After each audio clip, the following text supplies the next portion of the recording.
धनिए कौन बाबा धनी रौरा बानीजी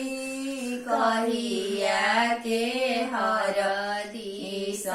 चले रौरा बानीजी कहिया के हरदिस ही दिन से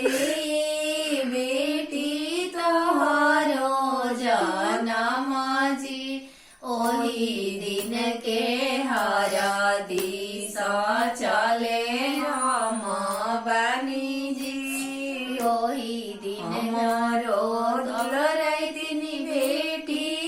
त सुकावार जी हरदी के